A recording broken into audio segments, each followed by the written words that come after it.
Isang buwan na po namin pinasplit yan, alam niyo naman po yan. Hanggang October 27 lang po ang paglilinis. Ay, nakikipag-away pa po yung mga... Mga hagdanan na may kahoy eh. dapat tanggalin. Tanggalin yan.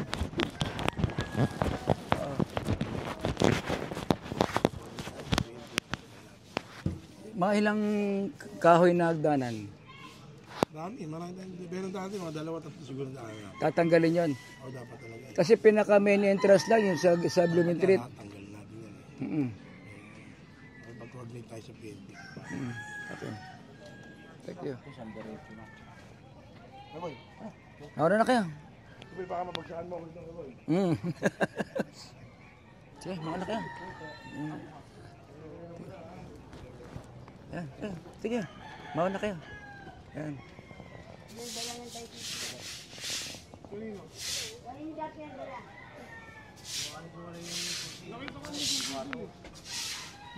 Sila, yun ang karaniwang ano eh. Okay na ginagawa nila. Pero parang ngayon, mahirap na rin dumaan dyan eh. Mahirap na dumaan. Parang nga padaan dyan. Dahil kung mapapansin mo, yung mga nakaraan mga November 1, yung mga bagong gawa ng mga kadaan. Ngayon, halos mga puro may hinanagdanan eh. Walang gumagawa. Hindi mukhang wala nang dumandaan. Yung mga kahoy tatanggalin pa rin. Dapat tanggalin natin lahat mga hagdanan. Tapos sir, may tatlo pong bakal na hagdanan. Yung po pababantayan nila, no? Dapat tanggalin natin eh.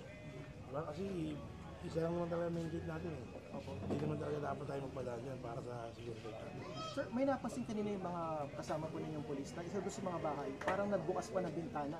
At yun po ay bahay sa labas na doon sa Tagaytay Street. Sa labas po. Nakadikit lang. Tapos, nakadikit po sa atin. Yan po yung isang problema natin dito dahil nakadikit sila sa batas natin. Kaya nakakababa sila. So, dapat po, huwag natin sila pa-intuloy na magsabi.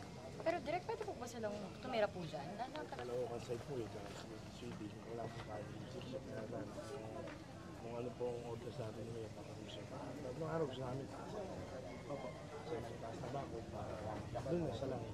Sa kanila dahil, paano sir, meron mga bahay po ba na parang, ang itsura, parang nakatungtong na doon sa mga Oo, ganyan na itsura. Kaya nakita ko nga rin. Nag-inspection din ako dyan ng first day ko rito, ng yung test ko kahapon. Nakita ko nga yung ayan, talagang nangyari dito. Ano nakabato. Dapat dito, sasuggest ko kay yun, ay na pinakamaganda talaga, tasa natin.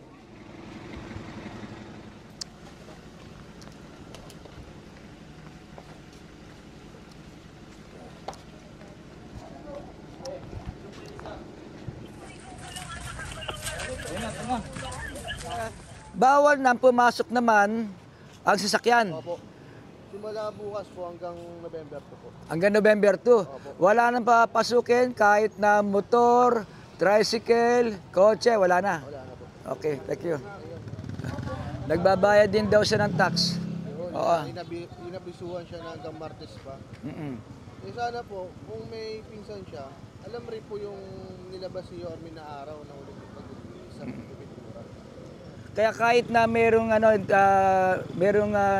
meron pa nakikiusap, talagang bawal. Opo, sir. Kasi ang haba po nang binigay sa kanilang araw para mag-dinis at magpintura po sa loob. Kaya susunod lang po tayo sa utos nang nasa office po. Okay. Thank you.